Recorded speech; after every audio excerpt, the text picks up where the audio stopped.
Hi, my name is Jerry Kunlo. I'm with the Diagnostic Imaging Program at Quinnipiac, and I'm also co-director of the Bioanthropology Research Institute. This was a tough one, because normally we x-ray either mummified remains or intact skeletal remains. About a year before this, we worked with Gary and Nick for individuals that were recovered from the Yale New Haven construction site. They were much more together. So this was really fragmentary. So this is individual A, and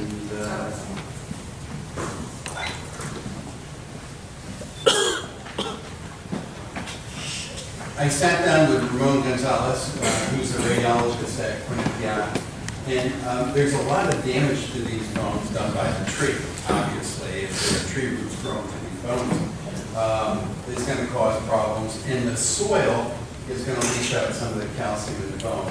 So when you look at something like this, it looks like the margin or the cortex of the bone is a little thickened, but then you see this kind of irregular edge. So this is probably bone that's been leached out. But this is the most intact individual, and after looking at this, it was determined that there isn't any kind of evidence of chronic or debilitating disease. If there was something that killed this individual, it probably was over short duration. We try to put the skeletal elements back so that, again, when a radiologist looked at this, it's going to look more like a patient that they're seeing in the hospital. It's a stack of vertebrae. And a lot of this, again, are changes due to being buried for several hundred years. The skull is really difficult to determine much of what's going on here. But we have a computed tomography unit, and we x-ray the mandible, and we have this neat computer program that will take the mandible and straighten it out. So it looks more like if you went to the dentist and get something like an Anorex. This is a thick section. There is a very thin section, and you can see that, oh, there's a problem there. So that's pretty obvious. You can see a little bit here, right there. Now, the interesting thing is, though, you want to look around the base of the roots to see if there are any abscesses, and it doesn't look like there are any abscesses associated with this mandible. This is his maxilla and upper jaw, and his maxillary sinuses would be up here. So when Ramon took a look at this, he thought there may have been some type of sinus infection that got into the bone here, because it's more associated with that maxillary sinus than the rest of any of the teeth. After that, it all kind of goes downhill. That's it. Now, again, this is more for Gary's end, where he has more expertise in looking at individual skeletal elements or teeth. For a radiologist, they're going to want to see that entire individual and not just a single tooth. Here's the mandible, where you can see individual teeth, individual C, that's it, there's some teeth there.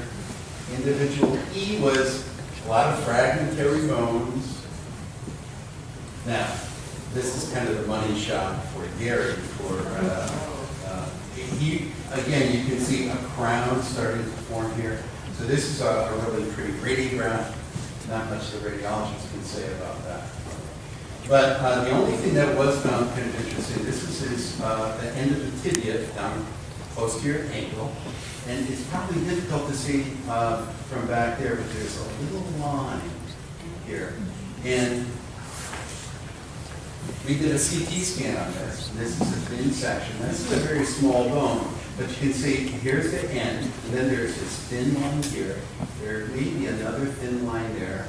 And if I convince myself, I may see another thin line there. These may be growth arrest lines. So the bones grow longitudinally.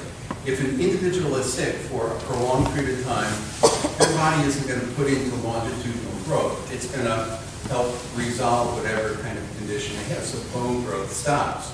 When they resolve the problem, they start growing, and you get these little growth arrest lines. And they're usually parallel.